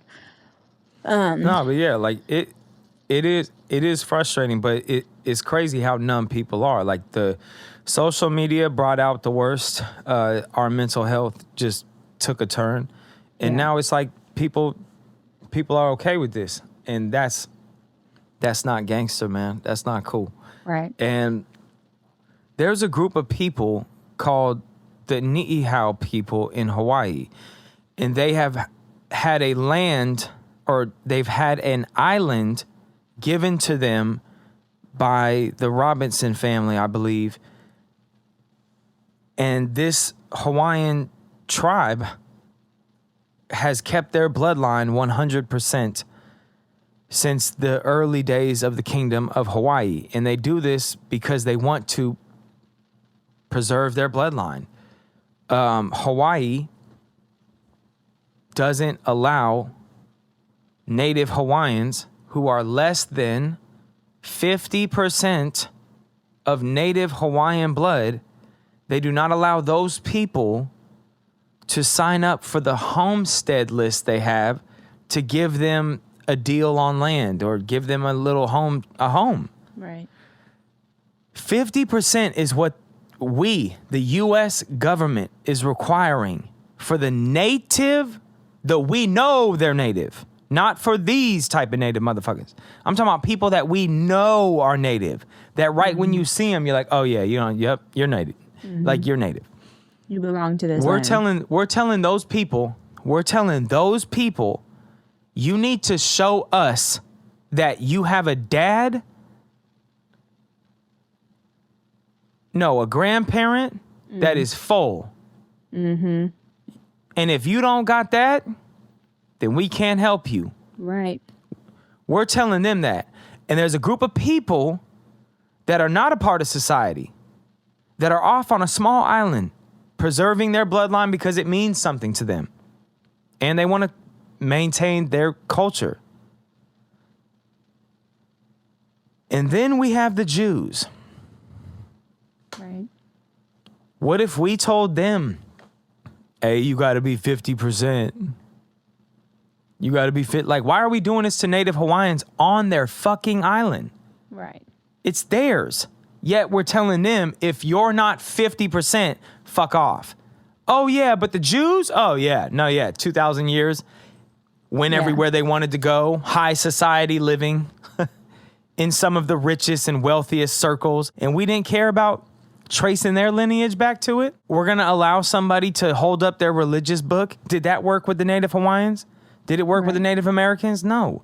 It's like, makes me wonder if the Jews were brown, if this would even be happening. Whoa. You know, like I hate that it looks that way, but it does. Whoa. I never thought about it that way. Yeah, it's like, these are definitely white people. Let's stop kidding ourselves. Like, I hate the fact that they even connected to us. But they are what they are. They're white people, man. Right. They are white people. The whole thing is important because it's kind of the first time our country has really crossed the line of no return. Yeah. We've never been involved with nothing like this. Yeah, seriously. Like, this is, like, we've done a lot of fucked up things, but never like this. Yeah. My thing, too, is this is something that rings as like, that's very interesting. When something doesn't sit right, you pay attention to them you should pay attention to them because they're not sitting right in you for a reason. I'm very passionate about that. Like, your emotions are trying to tell you something if you pay attention. And one of the things that I noted was, like, when people talk about Palestinian people or whatever, it's like the first knee-jerk reaction response is, do you condemn Hamas for October 7th? Yeah. Can we talk about that same energy? Can we talk about 1948 then? Because, like, why would one not want to acknowledge both atrocities if that's what we're doing here? But it's like 1948, you talk about that, it's like, well, let's just focus on the present. Let's just focus on, it's like, okay, you seem to be moving the goalpost here. And if you don't know what that is, it's just basically there is no winnings, so it seems. And it's like, I wonder, why would one not want to talk about the atrocities of 1948? Could it be that some of those same atrocities are still happening? So to acknowledge 1948 is to acknowledge now, the genocide now? Is that what's happening? Because it's starting to feel like that if you don't want to talk about all the atrocities here. We're talking about life is precious to all of humanity, not just a select few. Like, what are we doing here? You know what I mean? If there was ever a government that actually terrified me, yeah, definitely Israel. Right. Because when you evil and dumb, now that's the turn we needed right there. Like, I ain't gonna lie. Like, when you evil and dumb, That's the scary. oh, nah, that's a scary combination right there. That's a fact, Ooh, dude. Man. That's a fact. Bro, listen. They bombed 7 hospitals by accident. Bullshit. Yeah. I'm going to say that again, bruh. Because we've gotten to a point where we don't even catch shit no more. Yeah. They bombed 7 hospitals by accident. Crazy. Crazy. 7 accident. 7 accident. Hey, I'm gonna need you to do. They don't go together. 7. Like, I got you. Hey, Be 7. That's what I'm saying. I was like, I need one of Doing it those wrong to each be time. right. 7. Nah. But That's a fact. look. 7 accident. 7. They don't go together. No, they don't. They don't go together. And then they bombed the church. They bombed. Hold on. They bombed the only Catholic church they had there, bro. It's like every 7 hospitals you bomb, you get a church or something. Like it's Yeah, like, what's in that book, man? This is like the devil's bingo or some shit around. Like, this is sick. By 7, get one church. Like, fuck. Dude, like, yeah, like, yeah, we'll throw in a church. You know what I'm saying? Cherry on top. Yeah. But they had to come out and say that in the news 7 times. Dude. Like, that's evil and dumb right there. Yeah. You know what I'm saying? If you think about it, it's like, say you came out 7 somebody had to report that. Right. You know what I'm saying? Somebody had to be like, yo, oh shit, they bombed a hospital. They bombed a hospital by accident. Next day. Oh shit, dude. You bombed another hospital? Okay, yeah, Dude. Israel in fact has bombed another hospital. And then like, no.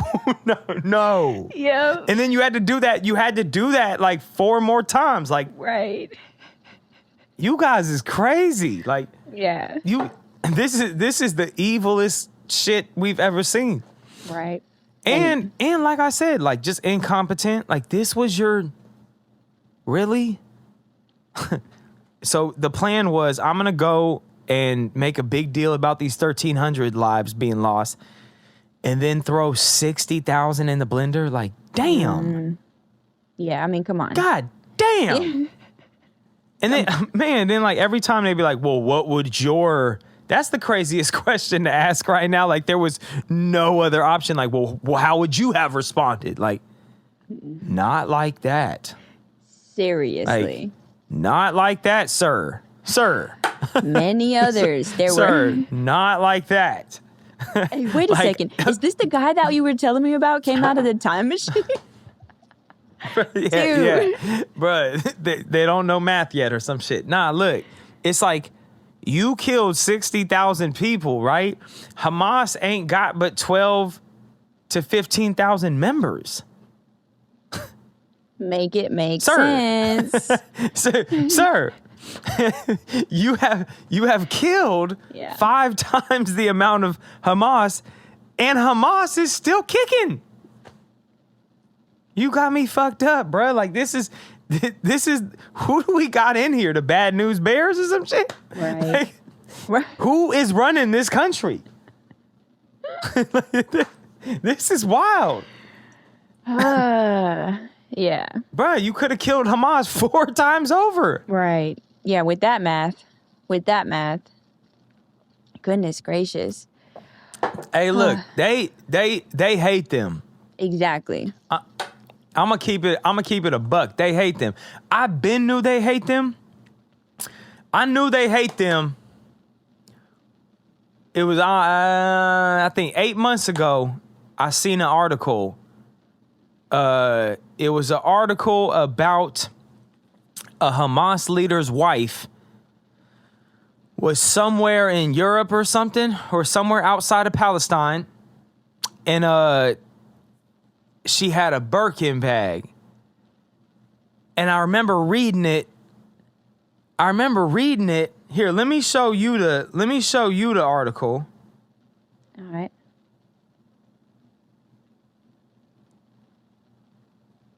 Yeah, let me show you the article. All I gotta type in is Hamas wife leader Birkin.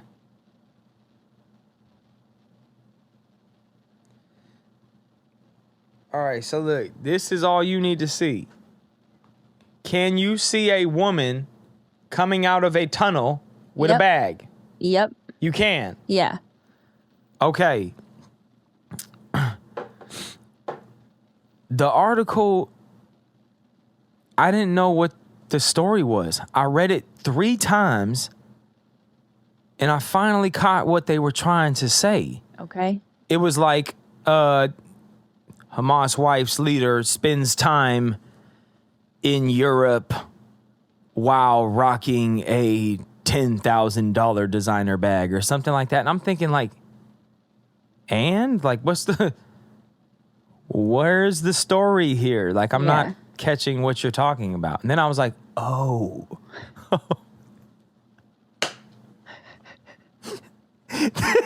Then it hit me. I was like, oh. That shit that when you hate somebody so much, you don't even want to see them doing good. You feel me? Real shit though. It hit me and I was like, oh nah. They hate them Palestinians, boy. Bruh. The whole story, they reported on her having a nice Birkin bag. Crazy. I was like, damn. Crazy. Like they all gotta be broke. You know what I'm saying? Like they like bitch can't get a Birkin bag? Yeah. Like it's like the top it's like the top Hamas hating. leader too. Yeah. It's the top Hamas leader's wife. And she can't even have a Birkin bag, bro. Like that's crazy. And on top of that, they're mad that she was out of Palestine. Like right. That's the wifey she's supposed to be. Bruh, you supposed to have wifey out of the line of fire. Yeah. Dude. Like talk about it. It's almost like how dare she escape this? Yeah. Genocide. Go back to Palestine so we can actually get her. You should be back over there getting killed with the rest of them. Yeah, like, that's wild. That is wild. You hate these people, bruh. Like shouldn't you? Yeah, don't you want people to leave? You should have been showing her on like living luxury, like leave Palestine. Look, see? Yeah, follow suit. You know what I'm saying? Yeah. Come on, man. Get you a Birkin. You know what I'm saying? Get you a Birkin Walk out here. this Like, way. bruh, but your hate got in the way of the real story. Mm-hmm. You know what I'm saying? Your hate, you were blinded by hate. And you didn't even mention that why is she coming out the ground like a fucking gopher? You know what I'm saying? Like, that's the real story. Like, why the fuck is she coming out the ground like Mario or some shit like that? Like, you feel me? That's wild. Not like my diddle. But you know what I'm talking about. Like when you just hating on somebody so hard, you're like, can't even see you win. Okay. Can't even see you smirk. Yeah. And like, let's really be real. It's probably a knockoff, bruh. Like it's probably a knockoff. I thought the same, but I couldn't say it. It's probably a knockoff, bruh. Hey, baby girl, I hope you. Hey, if this somehow gets to you, I need confirmation. Was that a knockoff, bruh? Like, watch that shit be. But you know how many knockoffs they got around here? Like, that's probably a knockoff. You guys gotta. Wow. Yeah, that's Nah. Ever since I read that article, I was like, oh no. Yeah. Oh no. We got something else going on. Hey, if a bitch can't get a Birkin during times like these, you know what I'm saying? Like, this is some different type of hate, bruh. They made an entire story about her. See, that's having wild. a Birkin bag, bruh. That's crazy. See, that sounds like desperation. That's that top tier hate. Yeah. Yeah. You said what? I said it sounds like desperation. At that point, desperation to make them look bad even when they trying to live good despite of the atrocities happening. Bruh, that is so sick, bruh. Hey, I'm still not so over. Sick. If a bitch can't get a Birkin in a time like this. Bruh, what the fuck? Like, they're acting like she's like the fucking lieutenant or something like that. It's the wifey. Right. Right.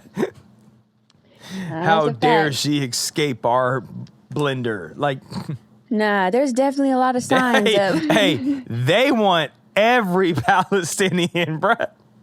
They gonna try to scrounge them up around the world now. See, doesn't Come it? back to Palestine. This is crazy. Nah, for real. Doesn't it sound like, and I'm not even trying to, hype it back up to that way, but it's not even me hyping it up. It is hyped up. Doesn't that start to sound like some real Pharaoh sending the do you know what I'm saying? Pharaoh hold on a second. Hold on. You're saying they're Pharaoh now. Yes. Oh, I see what you're saying. Yes, yeah, so bruh. they're like, hey, Get rid we of them want them ones. back. Like, we want to end that bloodline forever. That's what it feels like. oh. It's like, how we're not I see calling what this you out. did there. Yeah, and they're gonna That's say deep. they're the descendants of Moses and all that. It's like, bruh, you're doing what happened to Moses' people at the time. Like, do you not see the similarities? Like, let me calm down. I told you. But like here's the here's the saddest part about this shit is that the Palestinians are most likely the real Jews. Ooh, man. I mean, like the real people of that land. I don't think they're the real religious whatever, but you know what I'm saying? Like they're the original people on that land. The real reason, I was reading up, are they archaeologists? People that look at DNA, no, they're not archaeologists, but biologists, it's like the rocks whatever. one. Yeah, I think biologists.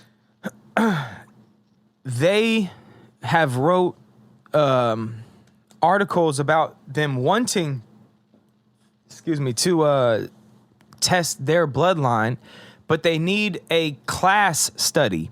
Mm-hmm. They need a group study, and if they could do group studies, then they could pretty much figure out the entire story. Right. But Israel won't allow that. That's probably the real reason why there's no DNA test, is because you would be able to do the class studies. And if you were to take, in order to find out who's from where in the region, right, you would take the Palestinians and then you would just take everybody around it and you'd find the picture, right? Right. Think about this. Like, let's say that in the Middle East, let's say that Israel was never invented. And then everybody took blood tests now because we have that technology. Yeah. So we do class studies in Afghanistan, Iraq, and Jordan, Syria, all these surrounding countries, Palestine, all these surrounding countries, right? Right. You'll get a clear picture of where everybody went. Right. It'll be crystal clear. It'll be like, oh, you guys went there, we went here, you went there. They would know. Yeah. But if you throw in hella people from Europe and then all over everywhere else, it's like there's no common gene here, obviously. Yeah. Like, yeah. So this whole thing just falls apart again. It's like, okay, like because somebody has faith in a religion that came from a place in which the other ones do too, meaning Muslims believe that their religion comes from there too, you're allowed to do this? Like, you're allowed to just roll up on somebody's shit, take it, and now here we are. What is it, 70, 80 years later or something? Here we are now, like full-blown genocide. Don't even care about like the UN. Like the UN is a joke now, right? Like the UN is such a joke. It's like coming from the people that are violating it, like left and call it what it is. If you want to be these people, say you're these people. When you compare it to other people fighting to get their land, usually they're fighting on their own. Usually they don't have support from another superpower. You know, it's like, it's kind of strange to see like a group of people who were nobodies. Like these people didn't have an army. Right. So when you start reading the letters that they're writing to sort this whole deal out, the Jews they had to get these armies. Like they needed time to train these armies. Right. They wanted help with that. But when they first took the land, they didn't have people that were gonna fight. So they had to kind of like manufacture everything like a business. And it just felt a little, just a little bitch. Like it just felt like a little like, shady. really? Like that's how you took your shit? Like, Right. I mean, yeah, it's like you wish that they did duke it out. So then it's like, yo, they fought. Like, they fought. But this wasn't that. Like, they didn't want to fight. Right. Yeah, and I just feel like reading it from the Jews' perspective, it just makes me feel like you guys are so off base. Like, you guys have no self-awareness. When they're writing back and they're like, they're revolting and there was an uprising. Yeah, of course there's an uprising. Like, how do you not know why they're uprising? You're literally on their land right now. Like, the way that they would speak is like, why are they uprising? Like, they should be allowing this. And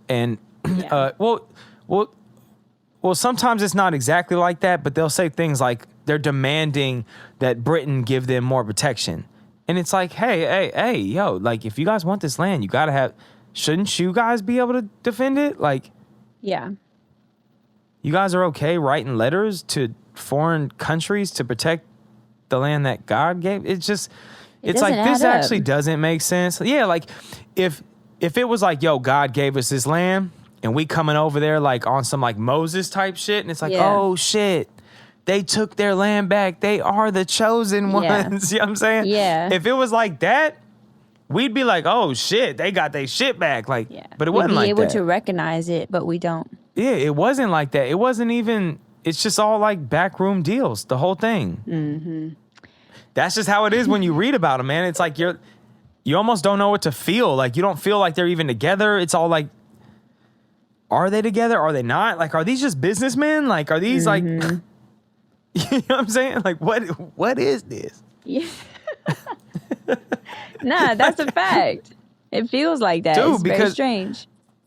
Because the Zionist ones, the ones that came from the Ashkenazi Jews, they are a lot tighter. Well, they're kind of to themselves.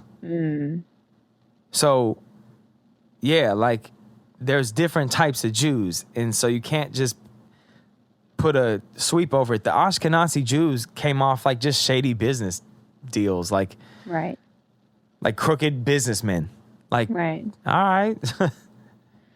Yeah, that doesn't really fall into the God's chosen people thing. Like, this story's kind of whack. Like, if you really think about it, like, it's kind of whack now because I know how this all happened. Like, yeah, I didn't want it to be this way. You know what I'm saying? Right. I think I see what you mean a little better when you say it was lackluster. I feel what you're saying as far as like, when you look at the story face value, you're like, okay, somebody took over somebody else's land, or they took over this, and it's like they got it back, so to speak. That's the plot line. But then when you dig into the details of said plot line, you're finding out more and more that it's like, this wasn't the typical like honorable we won it back type of story, and that sucks because I could understand that, but this is something else, and I'd love for the world to at least be on the same page about that.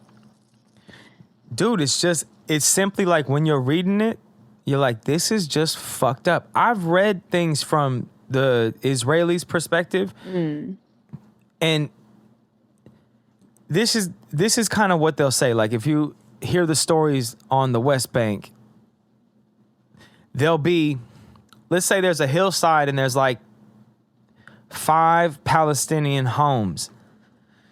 They're all kind of spread out. They've been there for hundreds of years. There'll be a settlement being built, you know, a few hundred feet away or further than that. And they'll be like, oh shit, there's an Israeli who's just taking land. They'll be okay with it because they kind of have to be okay with it because they don't have an army, and the IDF a lot of times was ushering in those settlements and, you know, kind of like supervising it and shit.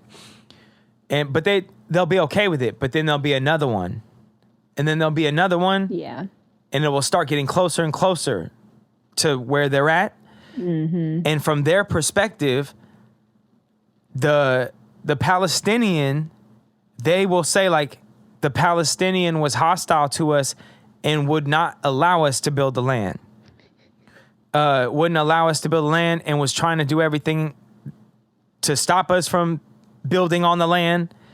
And so they would end up getting into something. But it would be like this Palestinian was aggressive and attacked us for no reason. And it's like, well, you guys, you just built 8 houses in a region where there was only 5 in a matter of a year. It's like, that's gonna happen. And they kept telling you, like, hey, you guys aren't, a few of you guys are welcome, but no more houses. And you build another one. It's like, okay, if you keep doing that, they're probably gonna shoot you. It's nonstop like that. For me personally, when I'm reading up on Israel, it's like, yeah, this don't feel right. The whole thing doesn't feel right. For one, I don't believe in the religion. And I don't believe that you can keep a bloodline, especially the way that you guys been behaving. I don't think that this is legit. Right. I think that you guys converted to a religion sometime in your bloodline, and this got way too radical. Yeah. Way too radical. And now you guys think that you guys are these people, and now we're going to reenact. And of course, their God would be cool with genocide, and their God would be the God of this and that. And it's like, dude, this sucks. All right, you guys, we're going to get out of here. Thanks for chilling with us. Hopefully you enjoyed the episode. Like, comment, subscribe. We'll see you next time. Peace.